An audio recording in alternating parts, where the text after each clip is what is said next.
Hello, hello, everybody. Hello, Snickles. How is everybody doing? I get my preview AO on here. There we go. Let's actually change material real quick. Yeah. How's everybody doing? Gotta wait just a minute just to get everything started up here. Hopefully everybody had a good weekend. Hey, what is going on? Hello? Okay. Making sure I got everything. How you guys doing? Welcome to another Pixologic live stream. My name is Ian.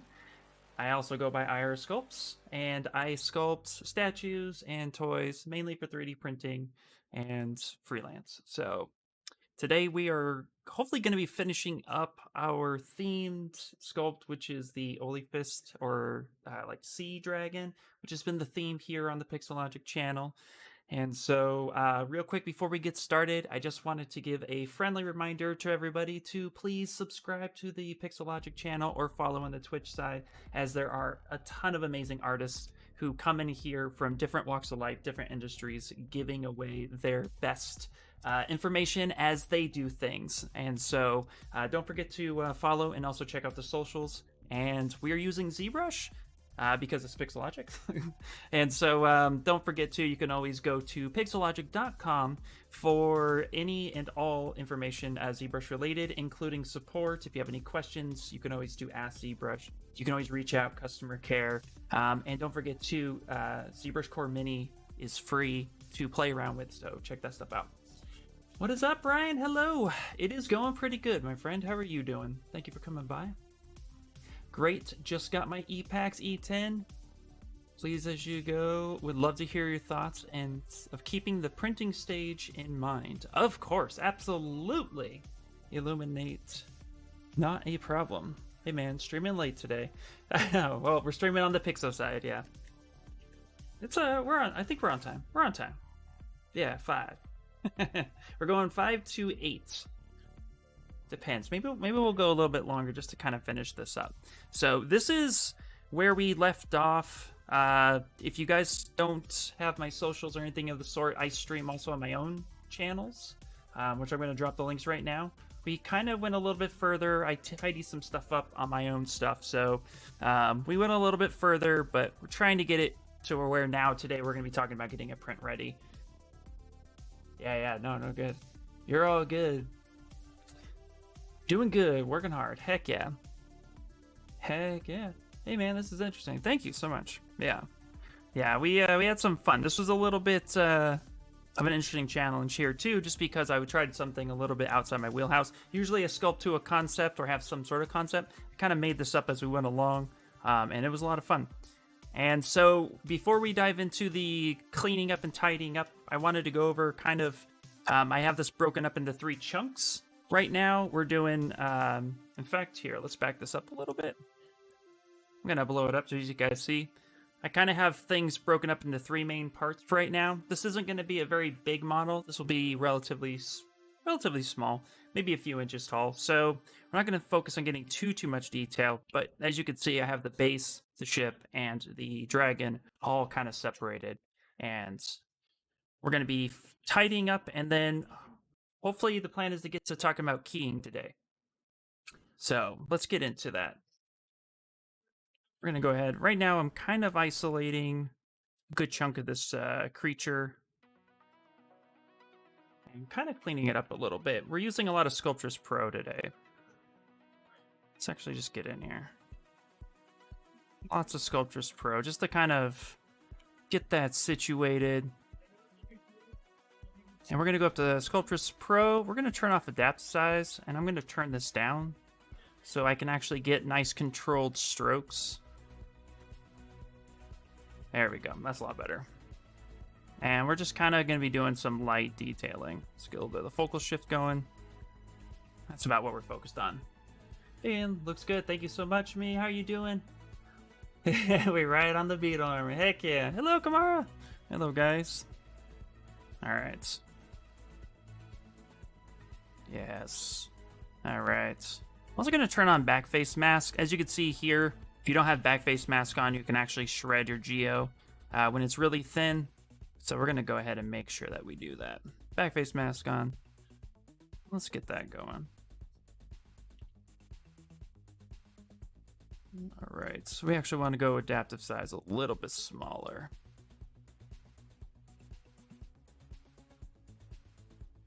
All right. In fact, you know what? Let's actually do one better. Let's go ahead and split hidden. And we're going to go ahead and Dynamesh this. So we're going to use Dynamesh utility. It's a plugin within ZBrush. And we're going to take it about 0.25. Let's go ahead and get that going. There we go. And ideally, I'm just kind of adding in final details real quick. Getting it looking pretty decent. Still using Sculptress. Or I mean, not Sculptress. We're still using Clay Buildup and Backface. And we'll get to the merging part. There we go. I like to add in my details manually because I feel like I have a lot more control. And I'm also going for like a fun little look. So, you know, really just playing around. How's everybody's weekend? Any fun projects happening? And hopefully you guys have been liking the process that I've been showing off so far. If you guys have any questions, please feel free to comment your questions. And also, if you guys are watching this after the live stream, please feel free to comment in the comment section down below, as somebody, if not myself, somebody at Pixologic will actually answer those questions for you. There we go. But this is where we're at right now. I'm actually going to go ahead and stamp this up here so you guys can see it as I get into the all fun little details. Sometimes it's helpful to see everything we're working on. So I'm going to Control or Shift S to stamp that. I'm going to solo this out and get this in here. There we go. So I'm just using Clay Buildup to add in a little bit of kind of fun little texture.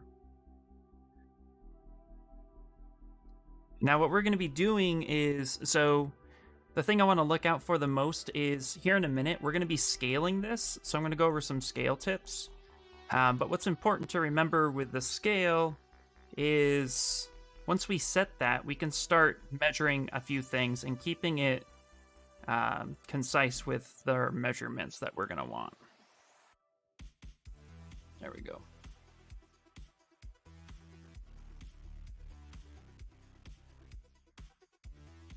I'm thinking we're probably going to make this a few inches tall, because I'm going to want to print this. I may print the base in FDM, and then I might ultimately turn around and print the rest in resin. There we go.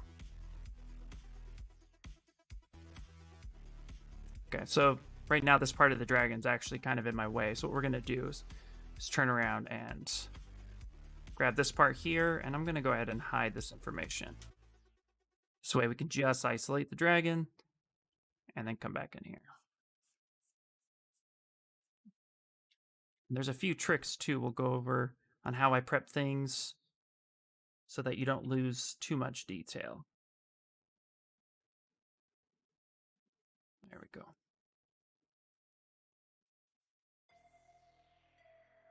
There we go.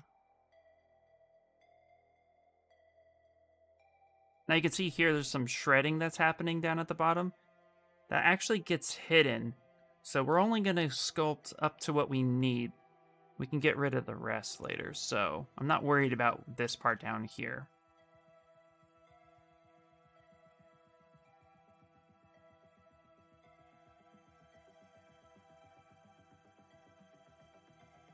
That's important too. This whole part's going to get cut off, so I'm just building this up.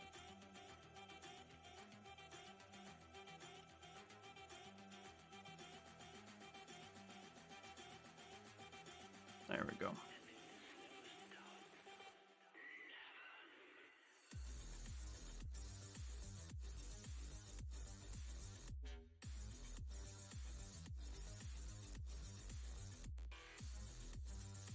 Also, too, let me know, guys, if the quality's okay. Had to make sure my settings looked pretty good, but it seemed to be okay.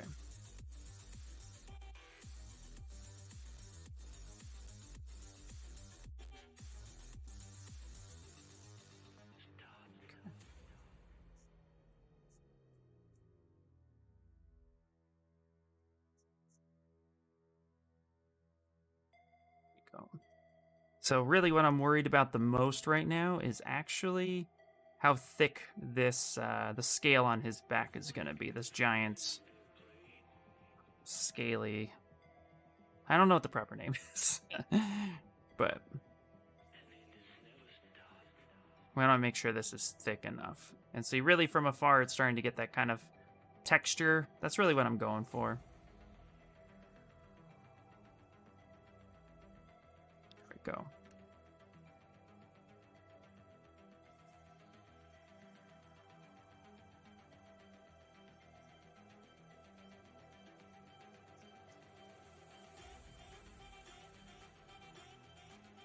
There we go.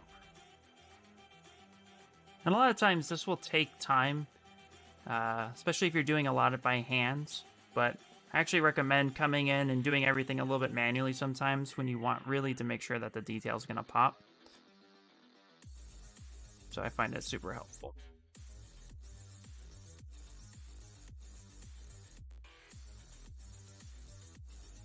There we go.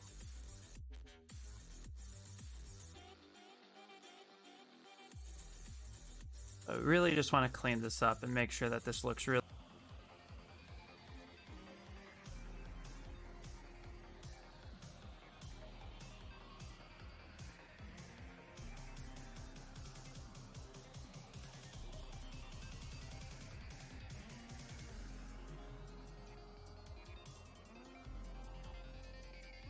Okay.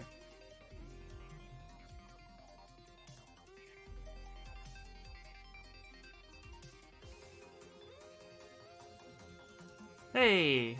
Is it back? Is it back? Hello, Ninar, hello. Yeah, the stream keeps cutting out? Okay. Let's try that now.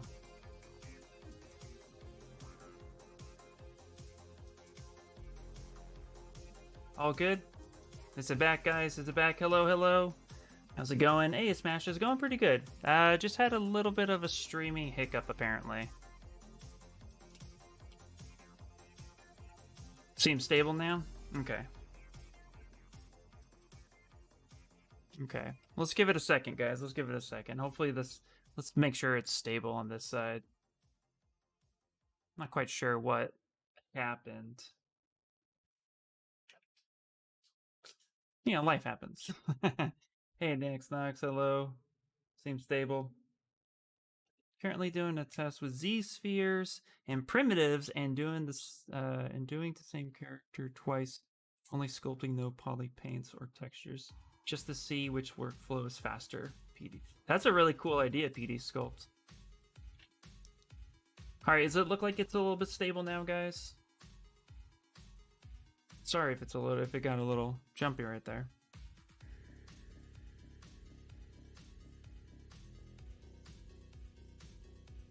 Okay. Looks like we're okay here, so hopefully it's still good. Seems good now. Looks good. All right, perfect. All right, beautiful.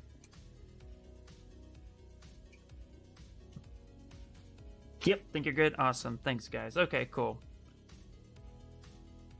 All right. So like I was saying before we had a small little hiccup, was one of my processes that I do a lot now is when I get my models really big, like this dragon so far was about 30 million polys. So I actually decimated him down, and that's what we're looking at now. And then from there, what I like to do is when I start getting ready to prep the model, I like to Dynamesh, and then I like to turn around and project the details from the decimated model back to the Dynamesh model. For me, it seems to be a lot more of a smoother transition instead of trying to bake a really high model and project it to a smaller one.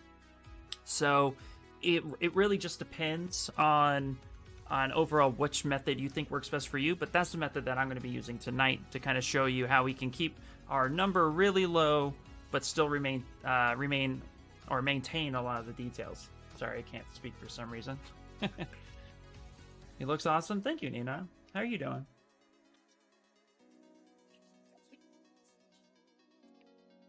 All right. So what we're going to do is we're going to go ahead and actually clear this image here. I'm just going to go ahead and merge this down to each other. Oh, okay, right, yeah. Let's make sure that all this is good here. Let's actually grab this one. And let's grab this one too, because we need to actually bring that detail back. So let's split hidden on that. We're just going to clean them up right now, and then we'll work on the rest. And let's make sure that where the model is intersecting with each other, that's the part that we focus on.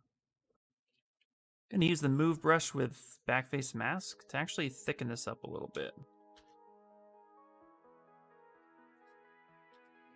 And let's go ahead and actually Dynamesh this. Duplicate, project all, or history. I do project all typically. When I'm trying to bring details from one subtool to another, I typically do project all. It depends. I've rarely done project history unless I know I've done something specific to the history that you call it back to that point. But in this case, no, we won't need to project history. Okay, what I'm going to do is actually turn on transparency, and let's clip out what we don't need. As in, I'm not going to need this part right here. So let's get rid of that. So let's delete hidden. We'll close those holes. And now we're just going to kind of clean this up a little bit.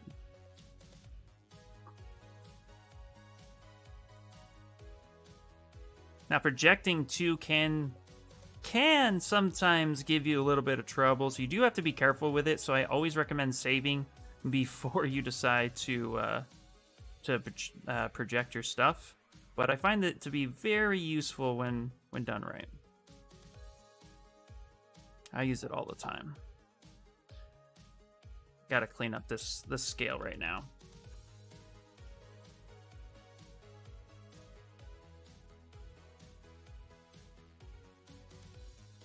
Cool.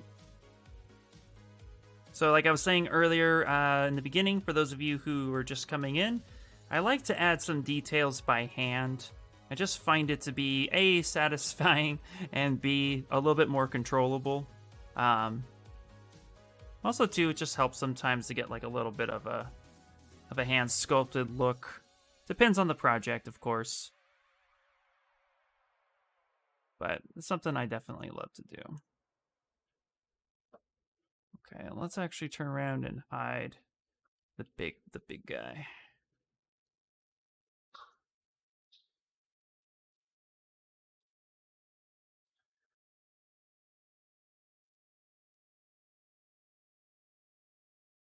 And then we'll start getting down. So the idea here was to basically get this prepped for 3D printing tonight. And I think we'll have time to do that. I think we'll definitely have time.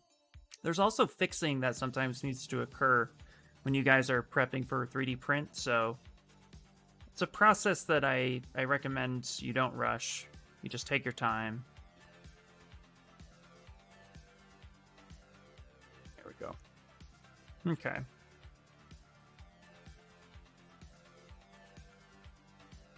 Okay, cool. And let's actually fix a couple other things too.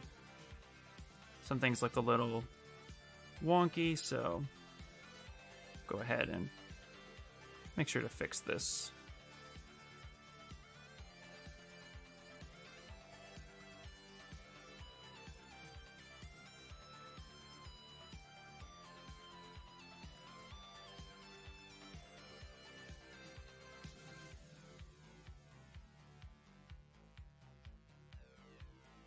There we go. And just kind of try to get some clean lines here.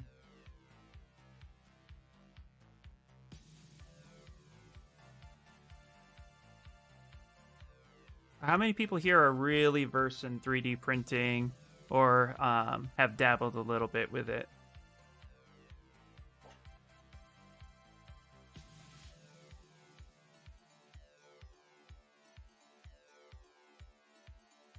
We're gonna go ahead and just kind of...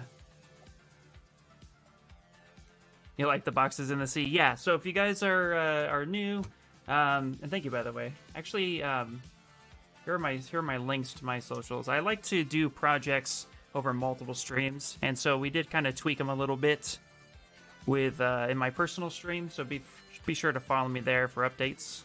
But yeah, the boxes were really cool, additive we did. Just something to tell the story a little bit more, you know? There we go. Okay, I think this is looking pretty good. All right, so now the fun part begins. And so we're going to do a lot more technical stuff today, but it is kind of a rinse and repeat process. So what we're going to do, let's go ahead and turn everything off except for this guy. And I'm going to break this up into multiple parts. So we're going to go ahead and actually split hidden here. And we're going to merge together the parts that we need to then Dynamesh and then project back in. So we're going to go ahead and merge down. And let's rename this and call this the main serpent or main dragon. There we go. And now we have this part right here, which is the... Call this the sub-dragon. As long as the naming conventions make sense to you, that's all that matters. The looping tail in the water definitely has more of a natural feel. I agree, yeah. I completely agree. But that's the beauty part about, you know, creating something is that you get to really play around with it. My heart's never set in stone. I'm never married to anything that I do. I just kind of come in and take a look at it, and if it feels right, I keep it for a while. But if I come back to it and I don't like it, I just, you know, I'm always willing to change it up to make it a little bit different. And on the sub-dragon part, we're going to go ahead and actually duplicate, merge that down. So then now we have two pieces, this piece and that piece. Add a little chaos. Yeah, why not, right? All right. So what we're going to do now, I'm going to hide everything. Let's go ahead and save this. So we did all this work right now. And what I'm going to do is I'm going to save another ZTool file. And the reason for this is because I really want to make sure that I have a backup file. In case I push it too far and things start breaking, it is important to be able to go back and grab that information. Never rely on history. Some theory and starting to create projects now for the E10. Nice. Very, very nice. You're going to have to let me know how the E10 is, because I actually want one. Okay, so what we're going to do now is, and at this point too, like I was saying in my previous streams, and if you guys missed those, please go back and check those out. Color, for me, it helps with rendering, but a lot of times I'll use it just to kind of see what my project looks like. And so it's debatable if you want to... You know, if you want to turn off your color at this point, just note that anything we do moving forward, if you do turn off color, it basically can actually, like, you can lose your color information. So completely up to you at that point. But let's go ahead and duplicate the model itself that we're going to be Dynameshing to weld everything in place, and then we're going to duplicate, or I mean, sorry, we're going to project our information on. So I'm going to hit Control-Shift-D, which will duplicate that model. I'm going to turn solo on at this point. And the plugin I'm going to use is Dynamesh Master. It's a free plugin. It's really easy. You can find it at the Pixologic website. So Dynamesh Master. And I'm going to go ahead, turn blur off all the way to 0. And then I'm going to leave this at about 1.5 million polys. That's pretty good. Try not to go too high. I would take it to like 2, which would be 2 million. And we're going to go ahead and hit Dynamesh. Hello, how you doing, Remy? Welcome in, welcome in. We are sculpting a Olifist, is what it is called, I believe. And it's, I believe that's how it's pronounced. It's basically a sea dragon. And we're getting them ready for 3D printing. So if you're interested in 3D printing, you're right on time. Okay, cool. So now what we're going to do is actually go back and forth between our decimated model and our Dynameshed model. And we lost a little bit of information. You can see here it's a lot softer because it's not as high detailed. But that's okay, because at this point now, everything is welded together and should be relatively watertight, which is what you want. And you can check that by actually going up to Transform and going down to Analyze Selected Subtool. Pick a dimension, it doesn't matter, and it will tell you if it's watertight or not. And at this point, it's saying it's not watertight, so we're going to go ahead and make sure that we fix that. So what I'm going to do is I'm actually going to go down to Geometry, I'm going to go to Modify Topology, and I'm going to go to Weld Points. And that's to make sure that everything is intersected as best as it can be. Now we're going to project our details.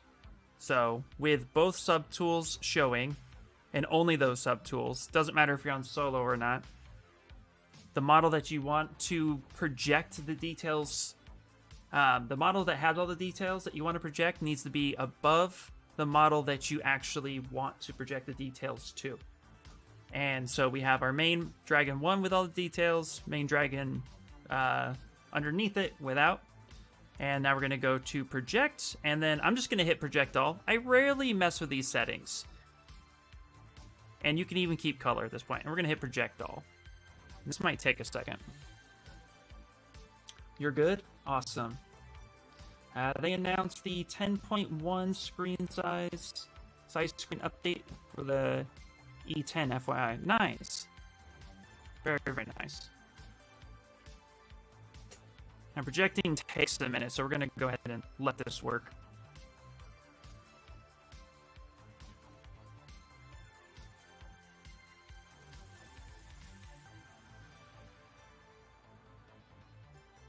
Come on, come on.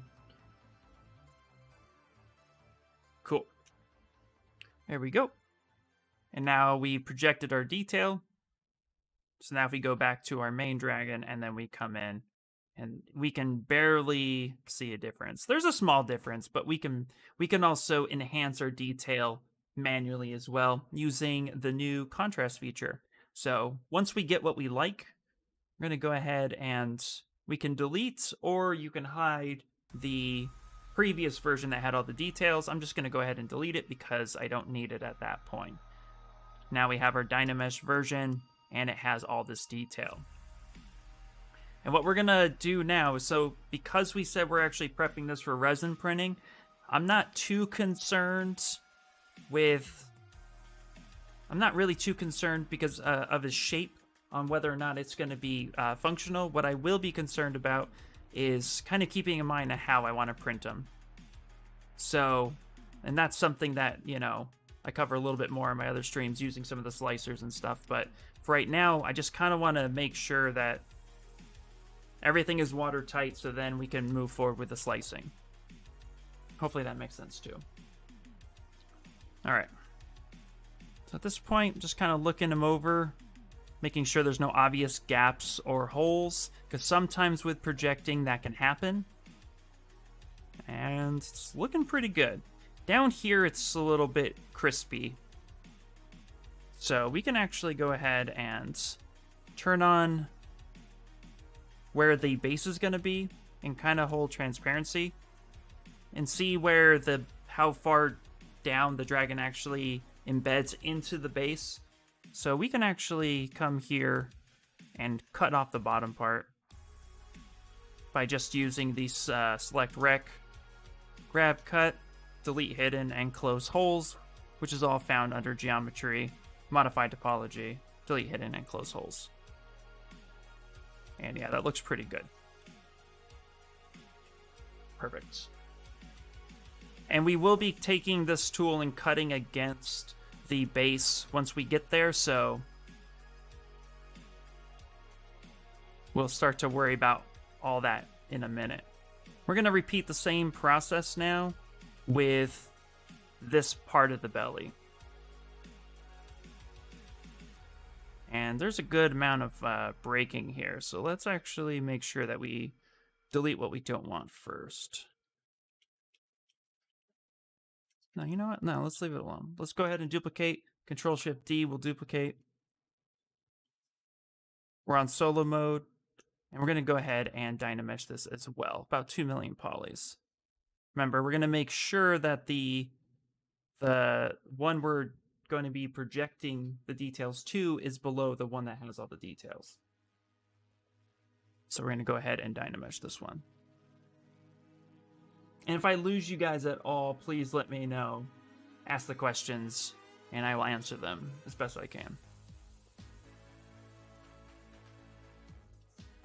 There we go. So now this is Dynameshed.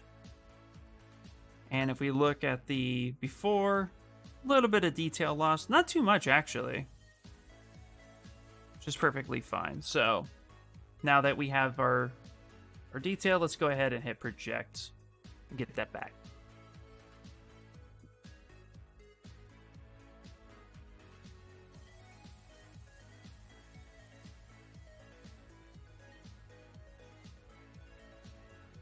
All right.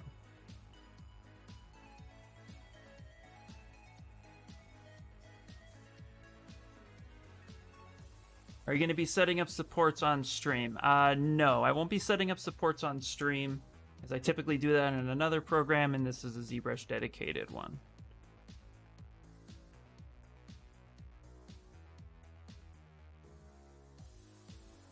Okay.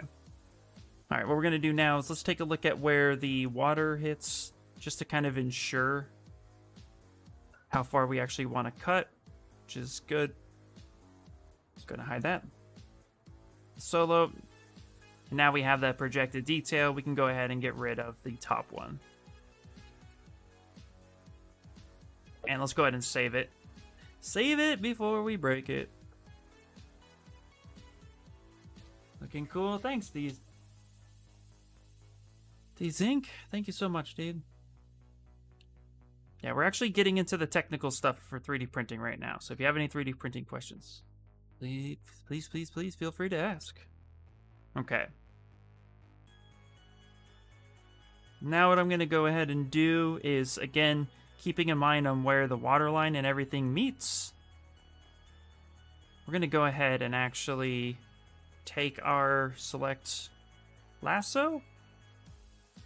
I'm actually going to go ahead and kind of cut this portion off right here. Make sure we're not cutting too much off. That's important. Delete hidden, close holes. Because again, we have to make this watertight. And we're going to do the same thing here. Okay, so that's actually cutting off a little bit too much information.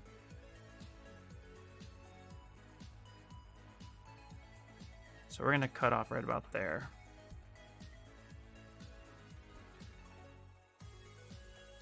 Okay, so let's actually cut this section off here.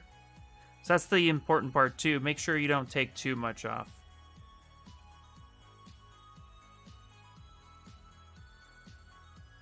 There we go. Now, depending on what we do here too, I actually might decide, and this is where we really have to like kind of figure out what it is we want to do. I want to decide exactly how this gets printed and whether or not this piece should be attached to the base or not. So let's actually go ahead and scale it and get to that portion so we can figure out exactly what it is we want to do. So before we go any further, let's turn everything on and let's cover scaling. Let's save real quick.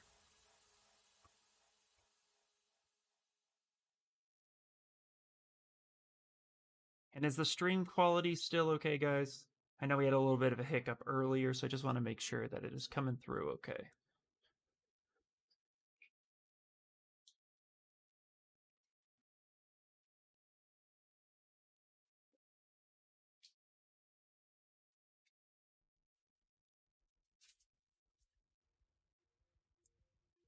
Okay. Hey Ian, what kind of 3D print will you use? It's a great question, Ellie. I'm actually thinking about doing a mixed media. I'm thinking about doing the base for FDM, and then the details on the dragon and the ship will be resin printing. Right now, we're actually going to be scaling it, but I'm thinking the mixed media because I have personally a smaller resin printer, like one of your basic. It's a Epax X1, but that's about the same size as your generic Elgu Mars. So I'm thinking that I can either split up the base into a couple pieces and print the whole thing in resin, but what might be kind of cool is using a little bit of mixed media and having the FDM texture come through on the water in case I ever want to print that. So I'm thinking about doing mixed media at the moment, but that might change. But right now what we're going to do is we're going to scale this. I mean, by scaling, I mean setting the scale scene so we can actually measure everything. So I'm going to go ahead and insert a 3D cube. Now this part's important because I like to use subtools that have equal sides, so that way we can actually get proper measurements each and every time. And so I'm thinking that this guy might be kind of cool to be kind of small, you know? So let's scale this down. We're just going to move it over to the side for a second. And we're going to make this cube be about 1 inch tall. But what I'm going to do first is take this cube, and I'm going to make sure that I set the proper size that I want. So I moved it over to the side.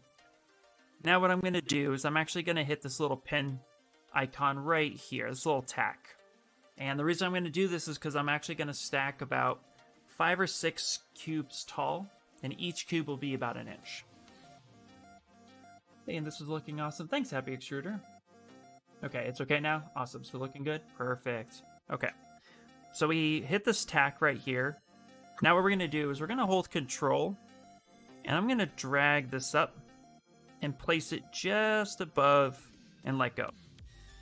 And so what that did was that snapped the gizmo back to the first one. Now I'm just going to hit 1 on the keyboard a couple times, and we'll make this about 6 inches tall. And as you can see, now I have 6 cubes on top. I'm going to go ahead and take the mask off, geometry, I'm sorry, not geometry, let's go polygroups and auto groups. And now I'm going to scale this down so that it is about the size of the model. So let's bring this over here, and let's just scale this so we get it about that size. Doesn't have to be perfect, only if you absolutely need it to be. But right now, that's about what we need. Now I'm going to go ahead and pick the first cube. I'm going to delete the rest. There's no need to keep all those. I just utilize them for the scaling. So I'm going to go ahead and do delete hidden. And now we're going to scale it. Scale looks amazing, by the way. Hey, thank you so much, Pre-Drag. Welcome in, welcome in. When you do mixed media, how do you make sure the scaling is correct for resin and FDM? We're actually going to be doing that right now, Comics Legend. And we're actually right in the middle of it. So now I'm going to go ahead and rename this cube 1 inch. Okay. And let's go ahead and save one more time just to make sure. I stress saving all the time. Now we have this cube. What we're going to do is, this is a little bit of a process too. So hang with me and I'll try not to go too fast. Let's take Z plugin. Let's drag it over to our menu here. And now what we're going to do is, with the cube selected, we're going to go to Scale Master. Now, as you notice here, everything is defaulted at a millimeter setting and literally 1 millimeter. So ZBrush kind of defaults the Scale Master to 1 millimeter, and everything is based off of that setting. What we could do is actually change this to the exact size that we need, and in our case, we're going to make this cube 1 inch. So what we're going to do is we're going to come up here to Scale Master. We're going to hit Set Scene Scale, And this cube now is going to give us some information, and we want this information to be millimeters, and we're going to set it at this 0.47 millimeter. So clearly smaller than what Scale Master had originally set. That's okay. So we're going to go ahead and hit millimeter, so 0.47. And as you can see here, now that's all set in this little Scale Master area. The next part, what we're going to do is we're actually going to click one of the axes, doesn't matter which one, and we're going to type in 25.4. 25.4 millimeters is equivalent to 1 inch, and that's really the only number you have to remember. 25.4 equals 1 inch. And the reason why we're doing millimeters, by the way, is because most 3D printers, most slicers, and most other softwares function in the metric system, and so we're going to stick in that. From here, now that we got 25.4 millimeter, we're going to go ahead and hit resize subtool. Sorry, so 25.4 millimeter, resize subtool. This is going to resize everything. Now, this part's important. Sometimes you get this error message that says resizing all subtools based on the selected dimensions will create the X, Y, and Z values larger than 100. Don't worry about that. Just go ahead and hit OK. Let it do its magic. Might take a minute though. Generalist Jake, welcome in, dude. Welcome in. You're just going over scaling. All right. Let's go ahead and take a look at our subtools. I highly recommend that you do this anytime you go ahead and start setting the scene and it starts manipulating everything. You want to make sure that nothing got warped. If it did, that's why we saved, so we can reload our tools. Inch shutters in metric system. It's okay, Chris. Yeah, it's totally fine. All right, so now that our cube and everything looks pretty good, actually. Nothing looks to be out of whack. We're going to go ahead, come back over to Scale Master, and we're going to hit Set Scene Scale once more. When we do that, we're now going to be presented with our new value set at 25.4 millimeter or 1 inch. So it's equivalent to. At this point, pick the system that fits for you, but because we're dealing with 3D printing, and like I said earlier, most 3D printers deal in the metric system, 25.4 is what we're going to be working with. So we're going to click that. And now that we're set in millimeter. We're set. Our whole scene is set. So how do we verify that? What we could do is we can bring up our gizmo, and then we can hit Y on the keyboard. We can grab a point with our transpose tool, hold Shift, and drag it up to the other side. And what we can do is see right up top here, it says 25.3989. That's basically 25.4. So we are good to go. Now we can actually measure with inside of ZBrush as well. Why don't just create a 1 unit helper selecting inches? I guess you could do that too. This is the method that works best for me and has been proven to do so.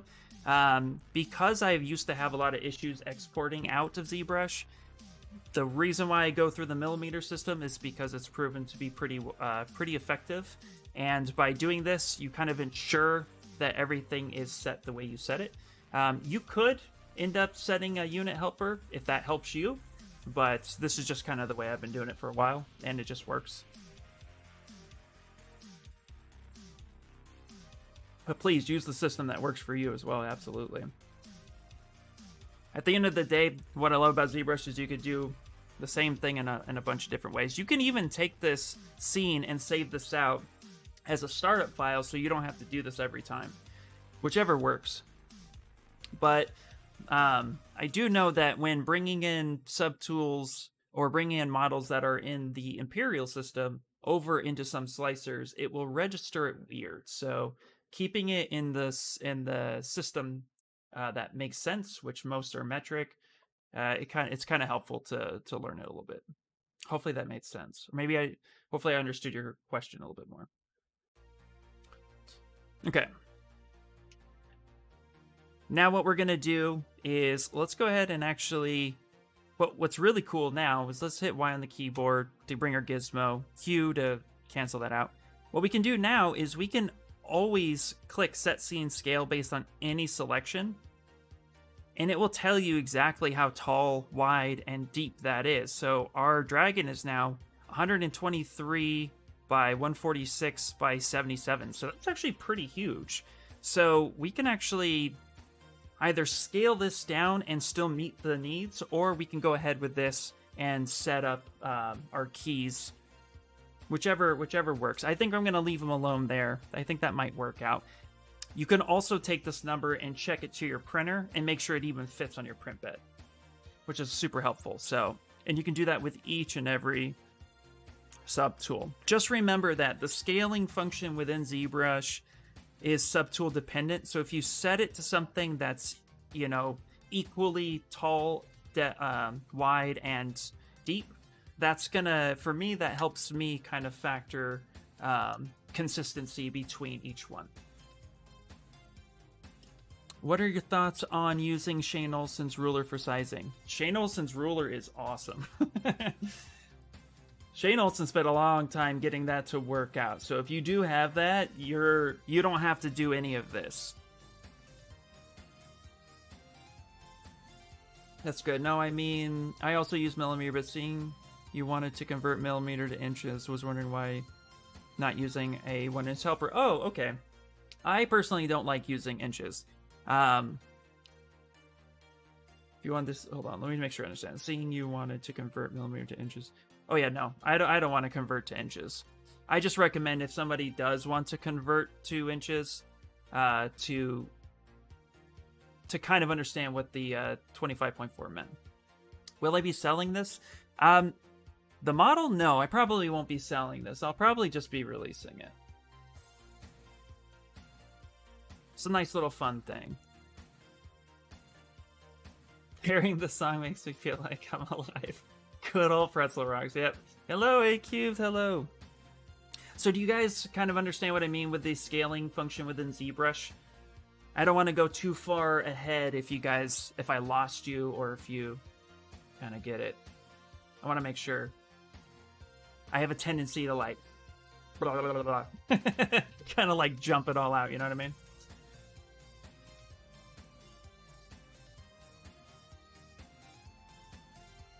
It's a good slicer. Yeah. It works. Mir, I believe that's how you say your name. Yeah, it works. Okay. So now what we're gonna do, it works and it's free.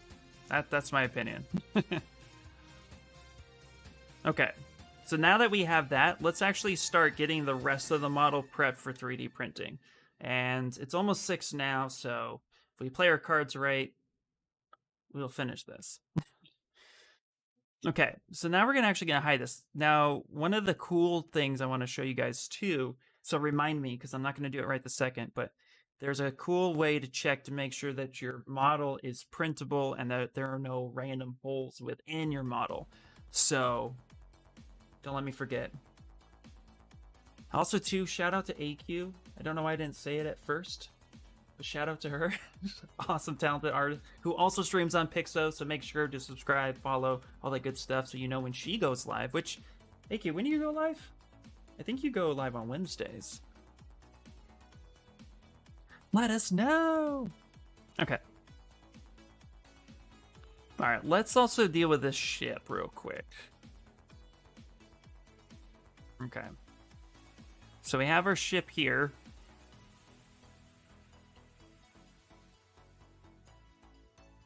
And what we're going to do now... Oh, no, Eva, thank you. You guys know when A-Cube goes live. Make sure to follow her. I'm just floating by, checking out what badassery you're up to. I'm trying. I am trying. Okay, so we're going to do the same thing. So see here, guys, is like this model here is at 8 mil. We're going to go ahead and duplicate this. Control-Shift-D to do so. And we're going to go ahead and Dynamesh this guy together. Again, I Dynamesh all of my parts together before 3D printing. It generally creates a nice, consistent, and well watertight part. You guys know what I'm saying. Alright, so we're going to go to Dynamesh Master, which is right up here. And we'll do about 2 million as well. And let's go ahead and Dynamesh it. Let's see here. Yeah, Chris uses it. Suggest anyone to go to the site and get it. Takes a lot of the work. Yeah. How do you mass produce, if you don't mind me asking? Do you mean mass produce for myself personally? I don't mass produce. For any studio that I work for, any company that's gonna want to mass produce, they typically do it with injection mold and making sure that the colors of the material are all kind of, like, for example, if they're gonna inject a mold, usually those get injected mold in a kind of base color that makes sense before moving to painting. There's a whole pipeline that goes down to it. I personally don't do that. I usually set everything up for prototyping via 3D printing, and then if a client needs to mass produce it, they'll make sure to give me those parameters before. It could depend where they go. Oh, your internet is sucking dong. No. You'll catch you later. Okay, no problem. Thanks so much, AQ, for stopping by. I appreciate it. All right, guys. Yeah, there's a whole other process to how companies decide to mass produce. Printing my Batman now, Ian. Excited to see how it turns out. I'm excited too, Chris. That thing is looking really awesome. All right, so let's go ahead and take a look at our details. It's actually pretty good. We don't really need to do a whole lot there, which is nice. No need to project on that. Sometimes you get lucky and you don't have to do that. And you're just like, you don't have to do that. All right. And again, Dynameshing makes sure that everything is usually watertight. And then the other thing I like to do is I like to go to geometry, modify topology, and I like to close holes and weld points. This is going to ensure that your parts are printable. And let's actually go ahead and save. Save. Did I use Z-spheres for the rope? I did not. I actually used this really cool rope brush within ZBrush. Check this out. You guys are gonna love this. So if you open up by hitting the comma key, you open up and you hit your light box. You go to brush, and this first folder on the far left, double tap that, and there is a rope brush. And I went ahead and I utilized that guy. I took it from ZBrush because it's already there. Hello, how you doing, Sid? Sid3v23. Hello. So yeah, in fact, guys, if you go up to the, you open up the light box, open up brushes, there is a numerous amount of tools and brushes and textures. Don't forget they have a bunch of alphas. They also have a bunch of textures that all come stock with ZBrush. And I use these a lot because they're already here. And so if you don't have to reinvent the wheel, you know, don't. So yeah, I went to brush, and then right up here, and then there is a rope brush. I use this quite a bit. I also use this one right here, this insert stitch. I use that a lot too. All right, so now we have this. Getting ready to start prepping to cut everything. Now this is pretty big actually here. So let's actually go ahead. I'm going to check this real quick. Let me check the size. So Scale Master, Set Scene Scale. The base itself is 141 by 43 by 147. So that's pretty big. So we're probably going to cut this in half. Now the way I cut my keys, I use Plane 3D to create my own keys to make custom keys each and every time. And that's what we're going to be focusing on right now. Insert centipede. Yeah. Nice. I didn't know that was there. Yeah. Oh my gosh. Yeah. Those are super helpful, guys. Super helpful. Okay. So let's actually start prepping where we want our keys. I do this before anything else. So we're going to create a key for 3D printing. So let's go ahead and hit insert. And what I like to do is actually get the Plane 3D. So insert Plane 3D. We have this guy. I'm going to hit solo for a second. And let's bring up our polyframe. So I hit Shift F for that. Now what I'm going to do is go to geometry, and I'm going to reconstruct this a few times. Get this kind of low. What up, Professor Robinson? Hey, what's up, Overton? Hey, dude. Hello. So now I have my plane 3D, and it has subdivisions built in. When you reconstruct it, kind of drops it down. So we're going to go ahead and delete higher. And we're going to use the Z modeler to create our keys. And I use live boolean for creating all my keys. It lets you see everything, and you can make changes on the fly before you actually commit to those changes. So what I'm going to do is I'm going to go ahead and hit X on the keyboard, and I'm going to kind of select this middle section right here. And then I'm going to go ahead, hover over face, hit extrude all polygroups. I'm going to go ahead and drag this out, say about right there, something like such. I'm now going to select the front part of this face here, so I'm going to go ahead and just mask. If you mask and then tap anywhere, it inverts that mask. But what's really cool is if you go to mask and hold Alt, it'll automatically invert that section for you, for those of you who didn't know. Gonna hit W, send this right into the middle, turning off symmetry, and now I'm just going to go ahead and kind of scale this down. So I get a little bit of a taper. I find when I do any cutting for 3D printing, tapering your keys is essential. So that way, not only do you have enough space, but it likes to slide in. And it'll just fit nicely. So straight keys or blocked keys like this tend to hang up. And especially in manufacturing, any sharp edges can be detrimental to trying to fit a part. So tapering it will help you get there. And you don't have to taper it that much. You can taper it just a little bit. It doesn't have to be extreme. It's completely up to you. I'm going to taper it there. And now I'm going to hover over an edge, insert, make sure that it's single edge loop. And now I'm going to actually just kind of insert some edges near where these polygroups intersect. And the reason for this is if you hit D on the keyboard, you'll see that it typically will just kind of round everything out and everything gets a little bit bulgy. But I don't want everything to be super sharp either, so I don't want to crease it.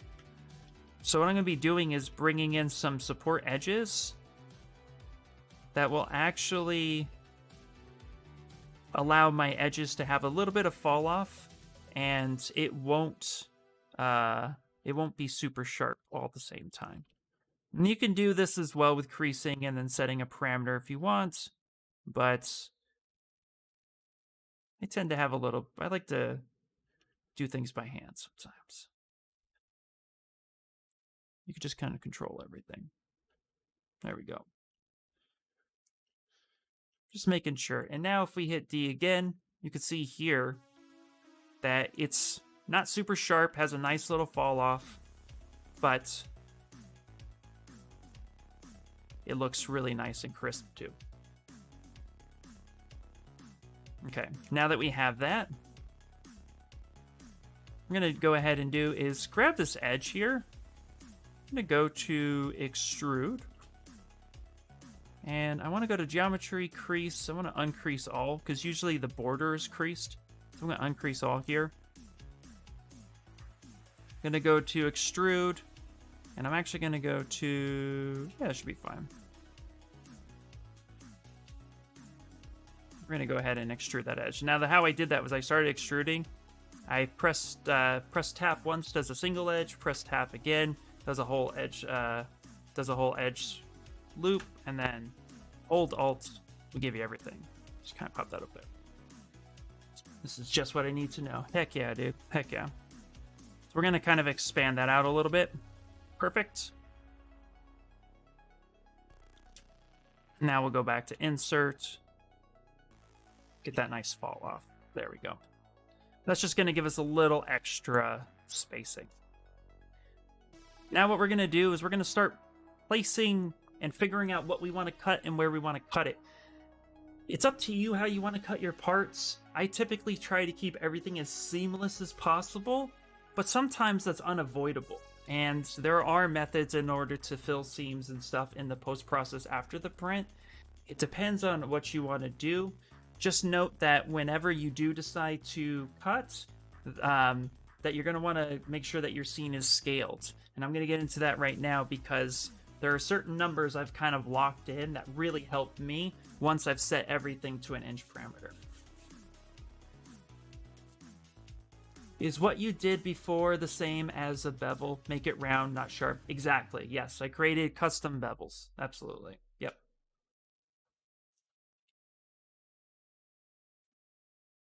Okay. Now what we're going to do is actually start kind of placing this where we want it. So I'm going to duplicate this. I'm going to rename it my cutter. So I'm going to call this key cutting. Now the reason why I made this in particular is we have dynamic turned on right now. And it's only single side geometry. If we come down to display properties and hit double, what you're going to see is we actually have a male side and a female side. We have the ability now to cut our key in one shot instead of doing two different methods like before live boolean. Now we can cut everything in one shot and make it work for us. So I'm actually going to go to subtool. Now I'm going to duplicate this so I have a backup just in case. I'm going to start placing these where I want them. So I'm going to scale this down. And in this part, I'm thinking we're actually going to cut his head off. So that's a separate piece. So I'm going to go ahead and place this kind of where I think it's going to be. Now, mind you, this is only one way of cutting. I'm going to show you another way of cutting as well. And we're going to hit transparency. And I'm going to scale this. And what we're looking for is to make sure that the key is fitting perfectly within inside the head as center as possible. That part gets tricky, but we're just going to go ahead and do the best that we can. So we turned on transparency, and now I'm just kind of seeing where this works, how this looks.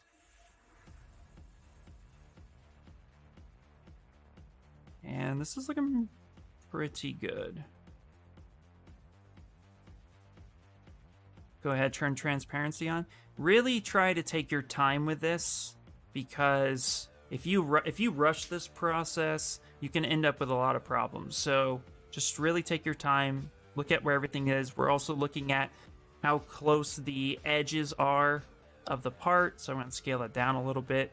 You don't want this to kind of cut too close to a wall, because it'll get really thin, and then you can have a possible failed print. So just kind of look at where it's at, and we're just going to place it where we think is best. Okay. I think that looks pretty good. And we're making sure that the plane is completely outside of the dragon's head so that we get a nice clean cut. And again, we're just going to position this in a way that works. Kind of move that down a little bit. Yeah, I think that's going to be pretty good. Okay. So that's one key. So what I'm going to do is go ahead and actually rename this. I'm going to rename this head cutter. It's important to name your tools because it's really going to help you kind of isolate which one is which. Okay. Now we're going to go ahead and look at everything else again.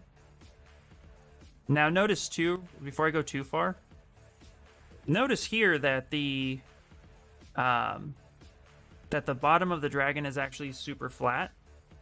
So what we're going to want to do is actually figure out how this inserts into the base as well. So we're going to keep that in mind. We're going to come back there in a second.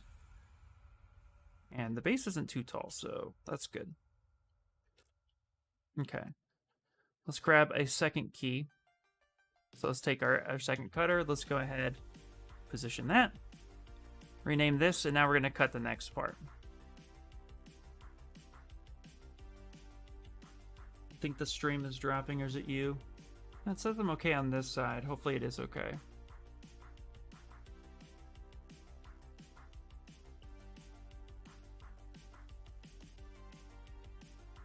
Man, I'm having a lot of problems today.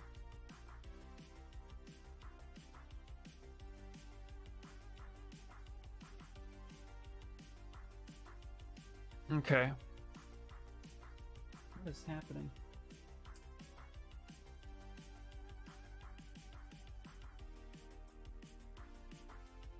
Let's kill it.